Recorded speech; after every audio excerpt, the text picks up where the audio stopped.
Perú, sin duda la esencia de este planeta encantado. Perú milenario, mítico y sobre todo Perú mágico. Sígame y disfrútelo conmigo.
Fue hace 30 años. Aquí en Perú recibí el bautismo de fuego como investigador. Aquí, en una ciudad de Lima mucho más apacible y familiar, me enfrenté por primera vez al gran enigma de los ovnis. Aquí tuve la fortuna de contemplar dos naves no humanas. Y aquí, justamente, supe de otros formidables misterios. Las pistas de Nazca, las piedras grabadas de Ica y el candelabro de Paracas, entre otros.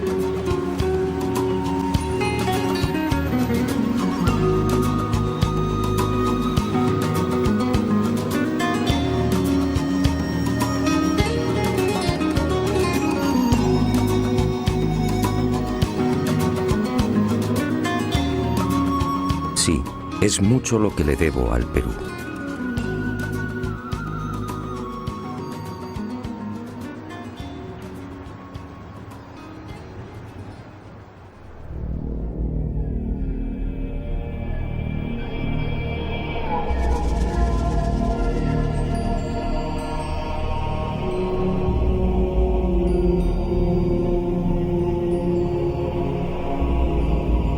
El candelabro de Paracas.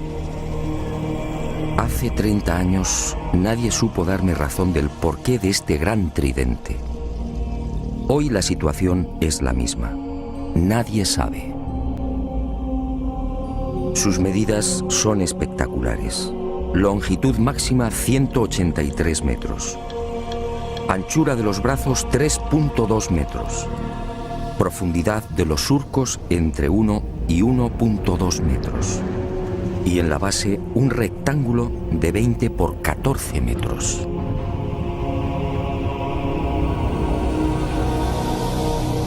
A simple vista la gigantesca figura parece elaborada con la técnica del vaciado.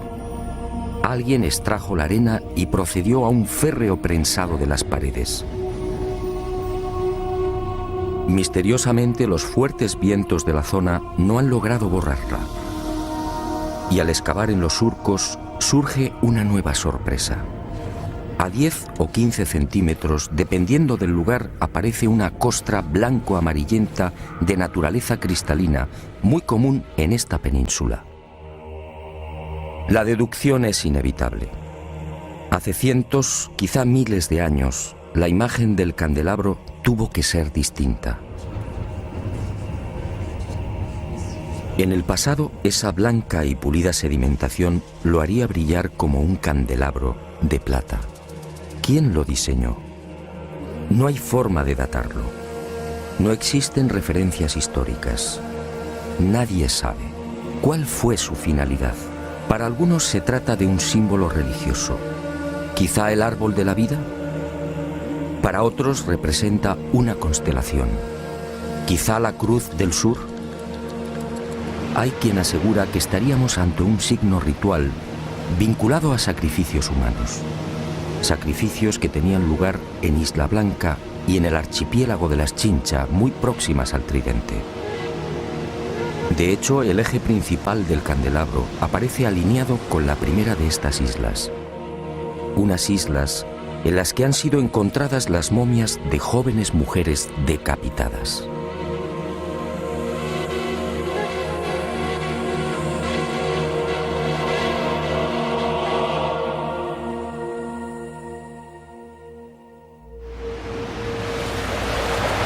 Para la mayoría de los estudiosos del candelabro, estas explicaciones son dudosas. Hay algo, sin embargo, en lo que todos coinciden. Por sus dimensiones y la estratégica ubicación sobre el acantilado, con una inclinación de 40 grados en relación al mar, el gran tridente parece dibujado para ser observado a distancia. En los días claros, la figura puede ser contemplada a 20 kilómetros. ¿Se trata, por tanto, de un especialísimo faro? ¿Estaríamos ante una señal indicadora? Sinceramente, no hay forma de saberlo. El eje central y principal del tridente señala al sur, exactamente al rumbo 180 grados. En otras palabras, es falso que el célebre candelabro de Paracas esté orientado hacia los míticos y sagrados lugares de Cusco, Machu Picchu, Tiahuanaco o Nazca.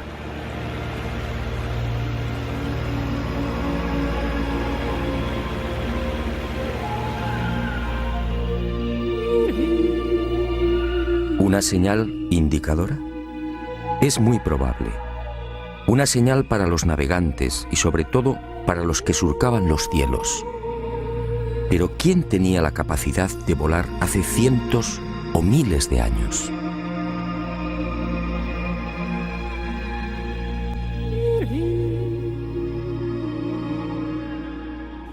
La pregunta parece absurda. ¿Quién podía volar en la antigüedad? Para la ciencia está muy claro. Ningún ser humano tenía la capacidad del vuelo hace miles de años. Yo, en cambio, no estoy tan seguro. Sígame y le mostraré algo desconcertante.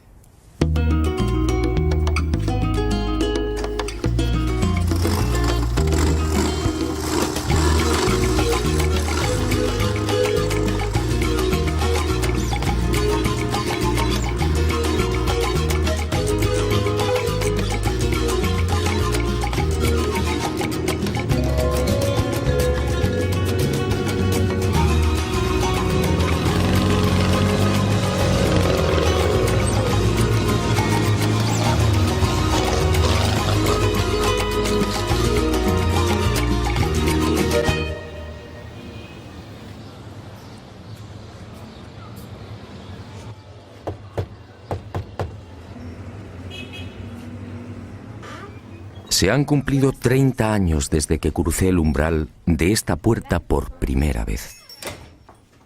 Fue entonces cuando conocí otro de los grandes enigmas del Perú. Otro misterio que sigue sin respuesta y que, en mi opinión, pudiera guardar relación con esa extraña pregunta. ¿Quién era capaz de volar en la antigüedad? En esta casa museo y durante más de 3 décadas, el doctor Javier Cabrera Darquea, fallecido a finales del año 2001, fue reuniendo la más increíble colección de piedras grabadas. El conocimiento establecido, ¿verdad?, nos parece inamovible.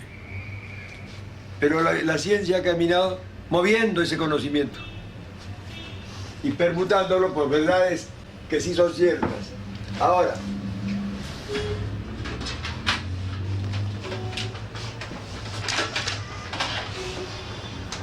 esos instrumentos que ha visto ahí. Ahí está. ¿Como de hueso, claro? Hueso humano, tibia humana. 11.000 piedras de todos los tamaños, con unos altorrelieves asombrosos. Toda una biblioteca lítica desenterrada en el vecino desierto de Ocucaje. Todo un tesoro arqueológico que, al parecer, le fue suministrado por los indios. Pero el doctor Cabrera murió sin que la ciencia reconociera su gran labor. Es verdad, sí. Y este es el... Lo mismo que salió en Japón, salió acá en Paracas. Ah, sí, es verdad, sí. Los seres que llevaban como una... En las piedras aparecen unos hombres realmente singulares.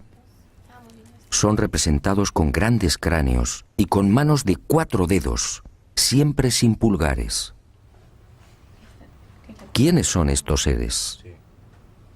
En opinión del doctor Cabrera, estaríamos ante una humanidad desconocida y remota que habitó la Tierra hace millones de años. Una humanidad, aseguraba el médico peruano, que alcanzó unos conocimientos y una tecnología extraordinarios y por razones desconocidas desaparecieron.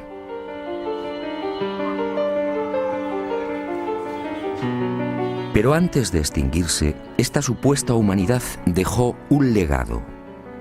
Miles de piedras grabadas con escenas desconcertantes.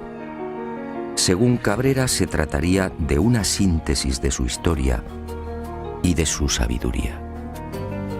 Veamos algunas de estas increíbles secuencias. ¿Trasplantes de órganos? ¿Un trasplante de corazón en la antigüedad? ¿Una intervención en el cerebro?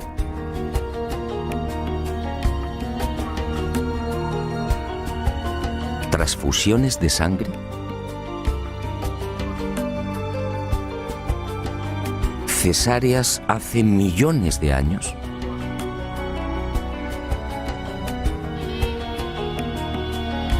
¿Representaciones de órganos humanos? ¿Hígados? ¿Corazones? ¿Riñones? ¿Cómo es posible?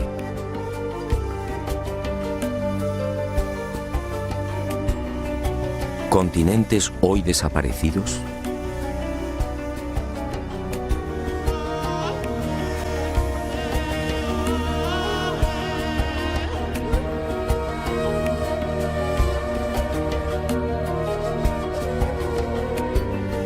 ¿Animales antediluvianos? ¿Grandes dinosaurios? ¿Hombres conviviendo con dinosaurios? ¿Hombres aniquilando a estos temibles reptiles? ¿Cómo es posible si estos animales desaparecieron hace 65 millones de años?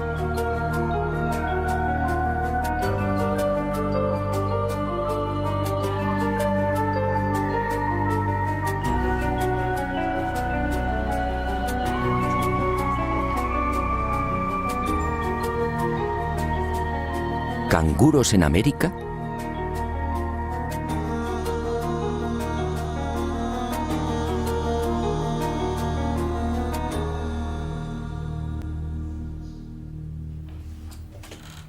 A lo largo de estos últimos 30 años, en las numerosas visitas a Ica y al desierto de Ocucaje, traté de descubrir el yacimiento del que supuestamente se extraían las piedras grabadas. Y a veces también se encuentran seguidas. Pero eso fue inútil. Ni los indios ni Javier Cabrera aceptaron mi propuesta. Era su gran secreto. 50 de Honduras. Pero el destino me reservaba otra sorpresa. Muerto el doctor Cabrera, las circunstancias cambiaron. Y a veces no se encuentra. Y Basilio Uchuya, el hombre que proporcionó más de 11.000 piedras al médico de Ica, quizá teniendo en cuenta mi fiel amistad hacia Cabrera, me sorprendió en esta oportunidad con una insólita noticia.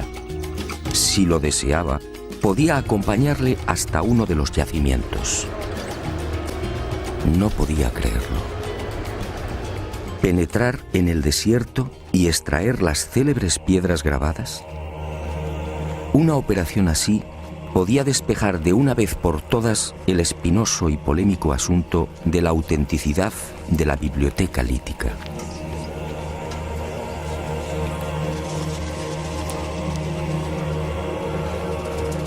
Eran las 08 horas de un caluroso miércoles 16 de enero del año 2002. Y nervioso, esperé.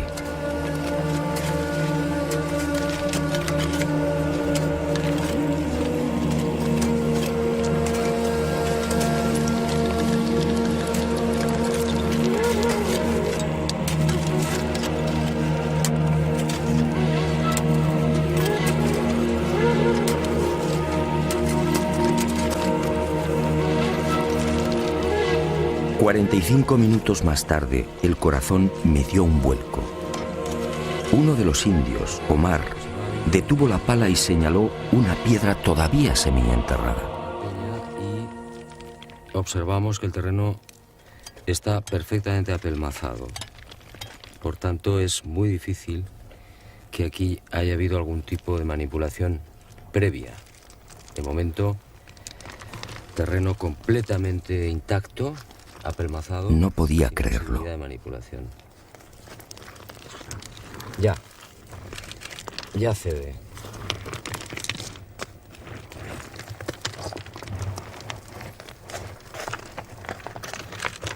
Es pesada, grande, de unos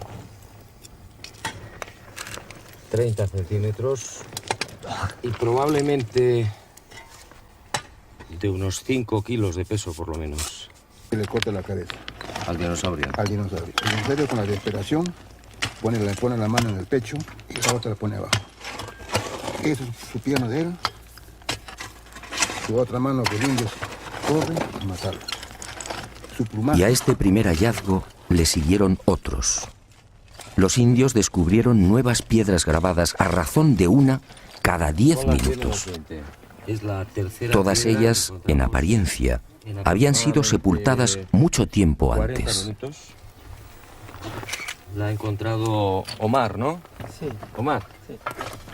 Y vamos a proceder a la extracción. Volvemos a insistir, terreno completamente apelmazado, que no se ha tocado evidentemente pues en muchísimo tiempo.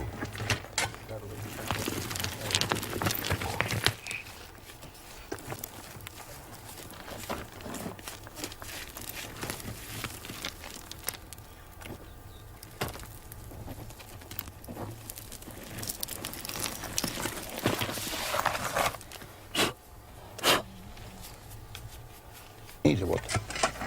Las grandes que tú le llevaste a Javier Cabrera, En la parte de allá. de allá. Bueno, esta es la cuarta piedra. Son las 10 menos 5 de la mañana, fuerte calor, pero creo que está mereciendo la pena porque ante nuestra sorpresa aparece una más. ¿Quién sabe cuántas puede haber aquí, en este cerro?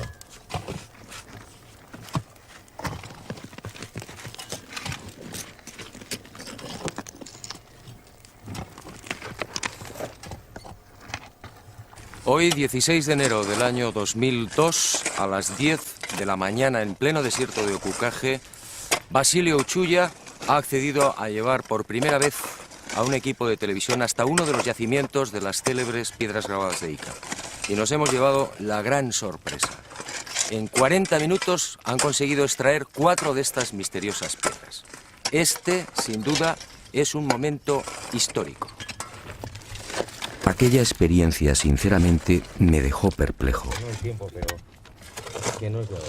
y sentí una extraña alegría. En cierto modo, esta primicia mundial venía a compensar muchas de las amarguras sufridas por el doctor Cabrera.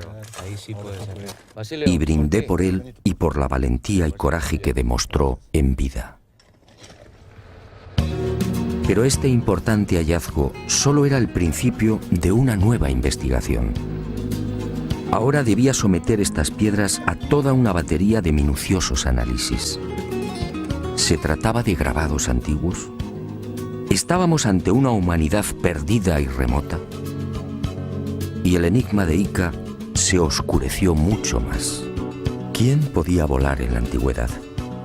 En la biblioteca lítica de Ica aparece grabado con nitidez: hombres prehistóricos volando sobre grandes pájaros. ¿Los domesticaron? ¿Se trata de gigantescos reptiles voladores? ¿Y qué decir de estos pájaros de aspecto mecánico? ¿Qué quisieron representar? Y cuerpo humano. Entonces, un momentito. Ni qué decir tiene que la arqueología oficial no acepta las teorías y conclusiones del doctor Cabrera de Arquea. Para la ciencia, la humanidad, nuestra humanidad, es la única. Y ceñidos a esta premisa, los arqueólogos peruanos se niegan incluso a examinar las piedras grabadas. Poco importa que los informes solicitados en su día por el doctor Cabrera a diferentes laboratorios revelen una misma y antiquísima pátina en la totalidad de las piedras. Que es curvo, que es limitado.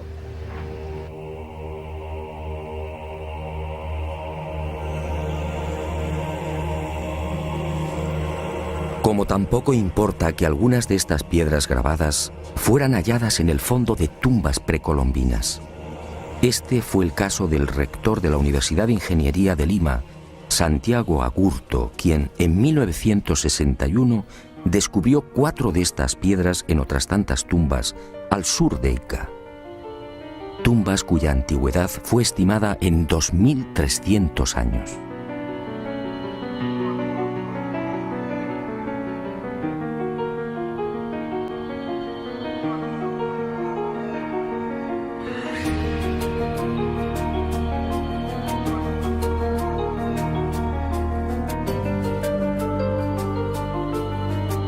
A mi regreso a España, como dije, varias de las piedras grabadas desenterradas en mi presencia fueron enviadas a 5 laboratorios pertenecientes a 4 universidades españolas y una canadiense.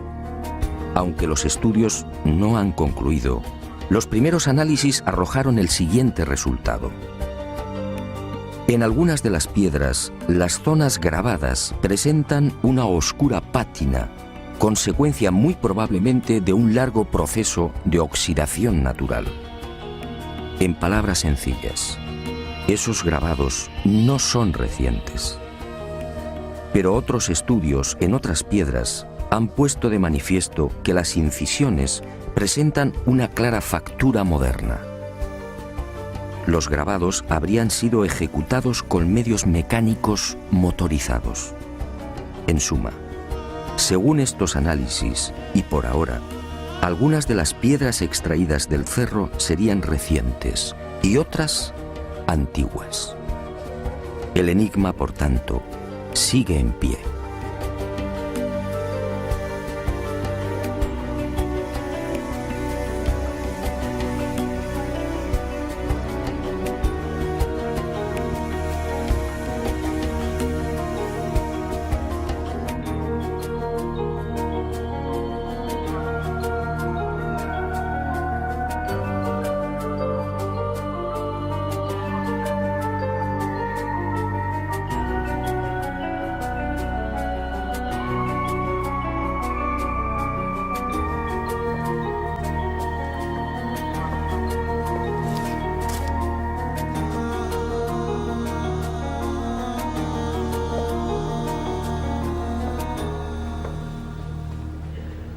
Sea como fuere, lo cierto es que los antiguos peruanos parecían obsesionados con el hecho de volar. Esta es otra prueba, una prueba determinante.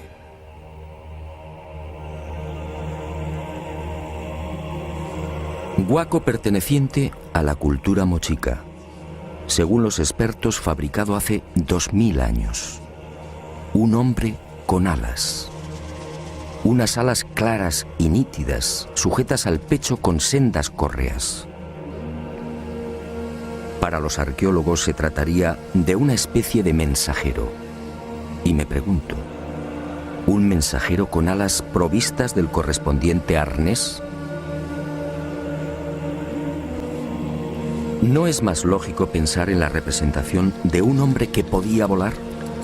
Más aún, si los antiguos peruanos obviamente no estaban capacitados para practicar el vuelo, ¿no serán estos huacos y pinturas el recuerdo de otros seres que sí podían hacerlo?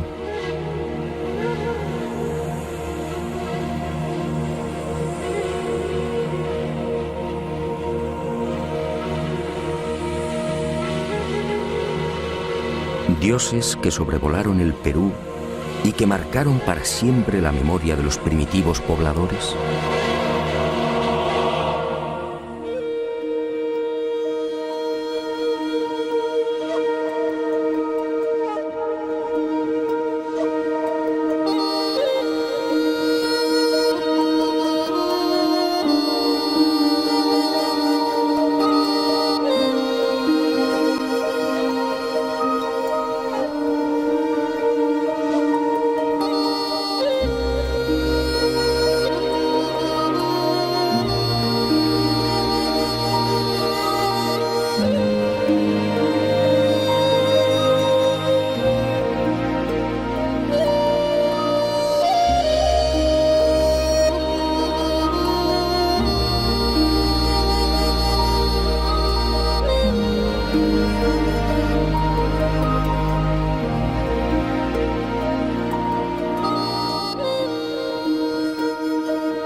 El recuerdo de unos dioses. Quizás sea esta la explicación a las célebres y siempre fantásticas líneas y pistas que podemos contemplar en la desértica pampa de Nazca. Cientos de líneas kilométricas, cientos de pistas que asombran y confunden. Cientos de figuras dibujadas en un paño de casi 600 kilómetros cuadrados, estratégica y misteriosamente concentradas en las pampas y cuencas de Jumana, Santa Cruz, Río Grande, Palpa, Ingenio y Nazca.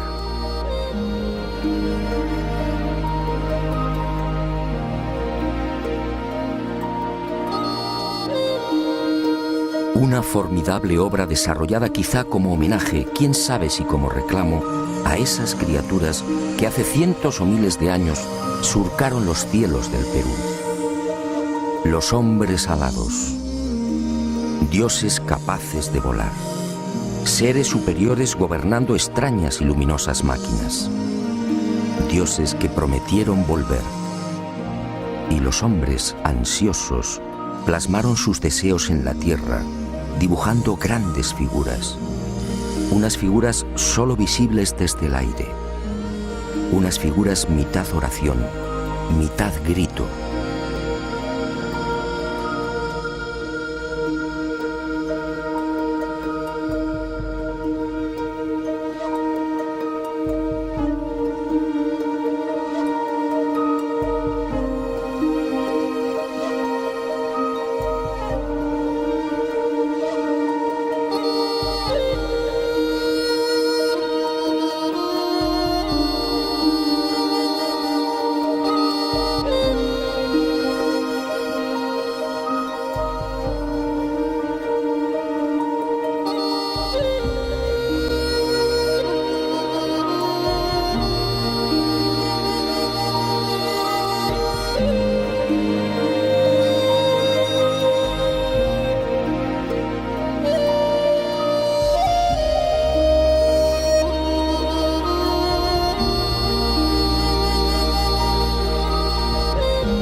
Más de 200 figuras como esta pueden ser contempladas en la actualidad en el Valle de Nazca, probablemente una de las zonas más secas de la Tierra.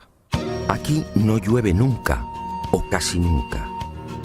La corriente de Humboldt en las costas del Pacífico, 3 grados por debajo de la temperatura del aire, es la responsable de esta extrema aridez. El índice de precipitaciones es realmente angustioso, apenas 1 centímetro cúbico al año. Y esas pocas gotas de agua se reparten en unos 30 minutos cada 2 años.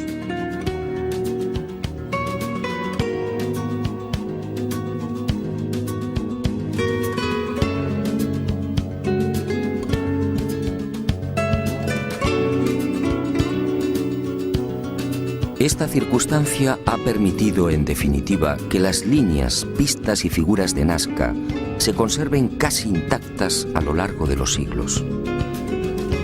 Y a la ausencia de lluvias hay que añadir también otro interesante y peculiar factor que ha preservado casi milagrosamente la integridad de este tesoro. Los guijarros de la pampa, sometidos durante el día a fuertes temperaturas, acumulan el calor, creando una especie de colchón que aísla la superficie del terreno y sobre el que se deslizan vientos y arenas. Me parece buena la interpretación porque eso hace de que se genere ese colchón que tú mencionas, el Valle de Taruga o la zona de Palpa, ¿no? Donde también vemos inmensa cantidad de...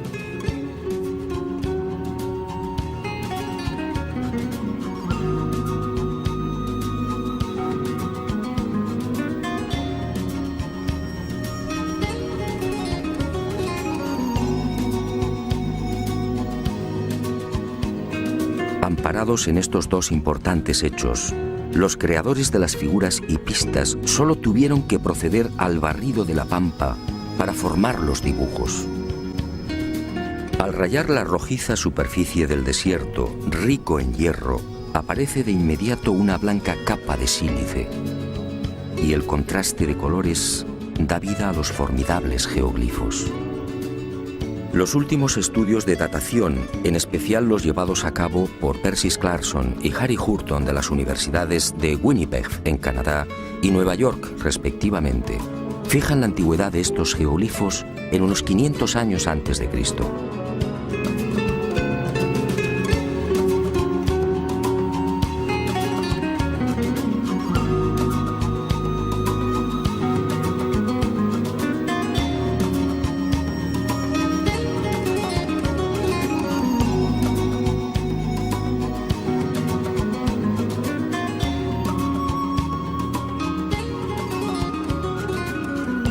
A diferencia de lo que sucede con el candelabro de Paracas, estas figuras de la pampa nasqueña sí disponen de un respaldo histórico.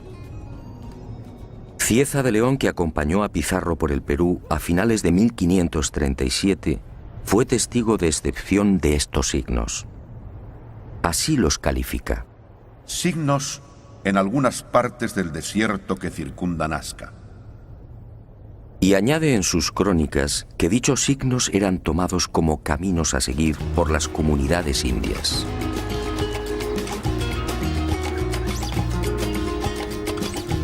En esa misma época, otro español, el soldado Francisco Hernández, acampa durante una semana en Nazca y escribe en su diario: Los indios trazaban grandes líneas en el suelo.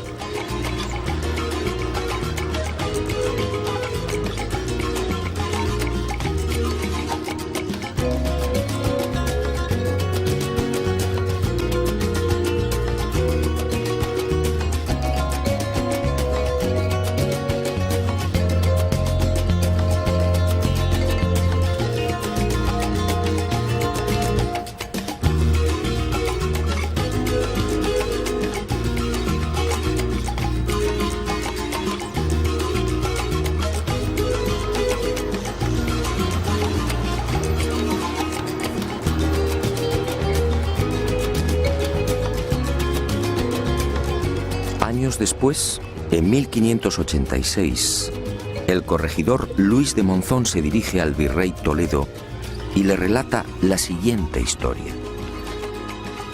Antes que los españoles dominaran a los incas, en tiempos antiquísimos, un pequeño grupo de otro tipo de gente a la que llamaban los viracochas llegó a esta tierra.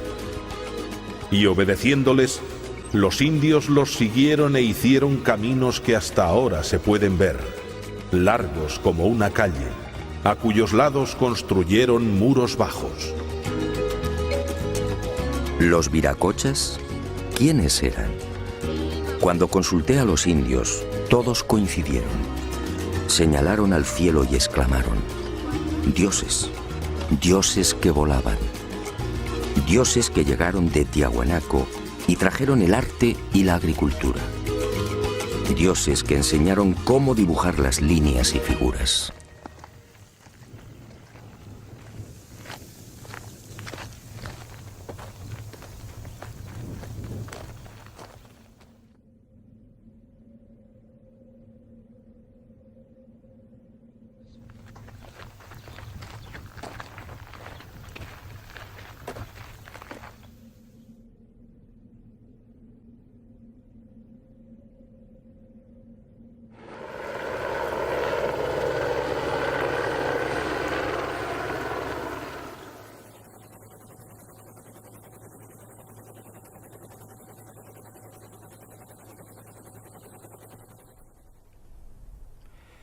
Pero además de estas célebres figuras, los antiguos pobladores de La Pampa crearon otros símbolos no menos misteriosos.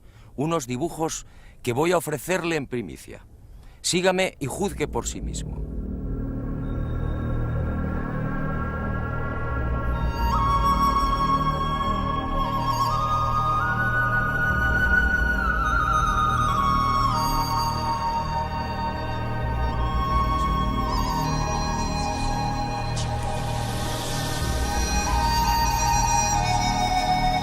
Al norte de la ciudad de Nazca, a poco más de 25 kilómetros, y entre los resecos arenales de Palpa, Ica y Ocucaje, este planeta encantado nos reserva otra sorpresa. Decenas de geoglifos desconocidos. Alrededor de 300 figuras similares a las de Nazca, que nunca fueron filmadas.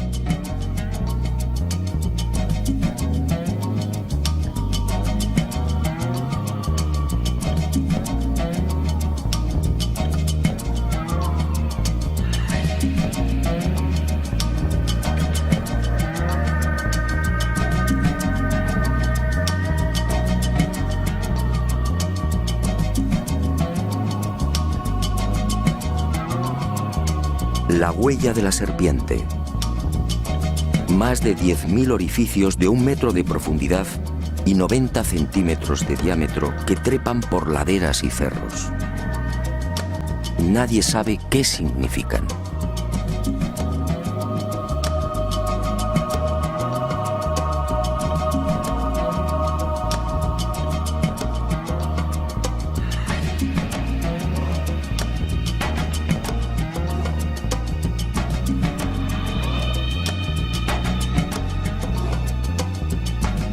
Lo que algunos llaman la tarjeta perforada. Otra enigmática sucesión de puntos en forma de aspa, excavados a lo largo de 15 columnas o líneas paralelas. ¿Se trata de un sistema de navegación aérea? Nadie lo sabe. El gigante de cabeza cuadrada. Otro ser enigmático coronado con plumas o antenas. Una figura antiquísima, probablemente de mayor antigüedad que las de Nazca, que levanta los brazos mostrando unos objetos igualmente desconocidos. Y en las laderas de los cerros próximos, nuevos gigantes, seres que parecen saludar a quienes se acercan por el aire. Y en Pozo Santo y en el Cerro de Cabeza Larga, más señales. Figuras geométricas incomprensibles, individuos gigantescos con enormes cascos, felinos, aves desconocidas para la ciencia. Todo un misterio, un irritante misterio.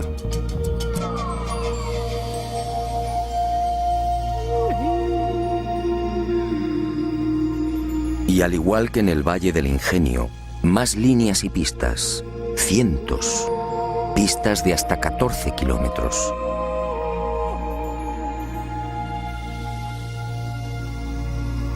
Pistas de trazado impecable, entre las que surgen elaboradas figuras de aves y flores. Imágenes que lamentablemente, como dije, están siendo destruidas por la mano del hombre.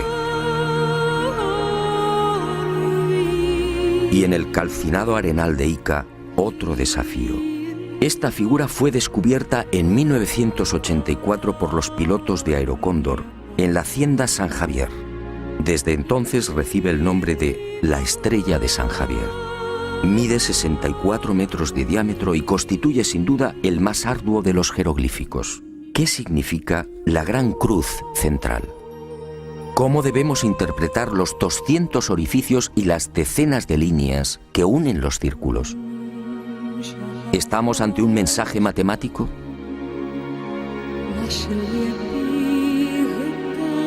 El repaso a esa otra Nazca, la Nazca olvidada, sería interminable. Y decidimos concluir con una figura que no precisa demasiados comentarios. Un colibrí de 50 metros de longitud, con algo muy especial sobre su cuerpo. Sí, todos los que lo contemplan coinciden. Un avión.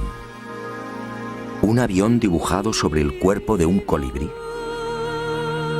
Alas rectas, morro puntiagudo y todo un timón de cola. Pero, ¿quién volaba hace 2000 años?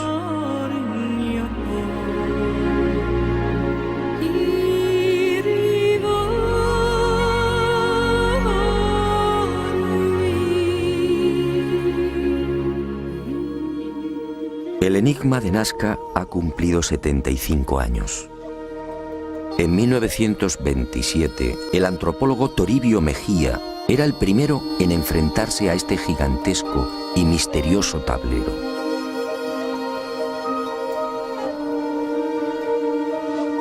Después sería redescubierto por toda una legión de expertos. Para Kosok, por ejemplo, estas figuras eran la representación de las trayectorias del Sol, de la Luna y de los planetas. En otras palabras, el mayor libro de astronomía del mundo. Para Maria Reiche, la matemática alemana que dedicó su vida al estudio de la Pampa, se trataba de un calendario. Un formidable calendario en el que las figuras reproducían constelaciones y las líneas marcaban solsticios y equinoccios. Gerald Hawkins sometió esta teoría de Reiche a las computadoras y comprobó que la hipótesis del calendario era falsa. Para el explorador inglés Tony Morrison, las líneas son caminos, senderos sagrados que unirían templos. Pero, ¿dónde están esos supuestos templos? Otros, como Jim Gutman, están convencidos de que los antiguos pobladores del Perú llegaron a fabricar y utilizar globos aerostáticos. Así, dicen, diseñaron las figuras.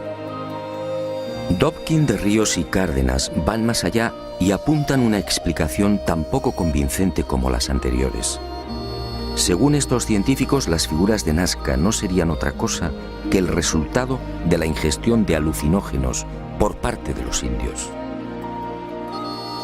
William Isbell, en cambio, afirmaba en 1980 que estos geoglifos fueron la consecuencia de un simple entretenimiento, un procedimiento para mantener ocupada a una gran masa de población. La hipótesis no se sostiene porque, entre otras razones, estas figuras fueron trazadas a lo largo de 1500 años como mínimo. Henry Sterling llegó a proponer una explicación que obviamente fue desestimada. Los geoglifos de Nazca, escribió, son en realidad un gigantesco telar. Y recientemente se ha puesto de moda otra versión que tampoco termina de convencer.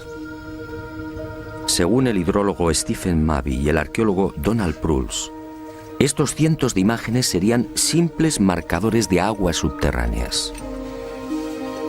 El problema que hace tambalear los informes de estos científicos de la Universidad de Massachusetts es que de las 500 figuras existentes en los desiertos peruanos, solo 5 coinciden con napas o mantos de agua subterránea. Solo 5.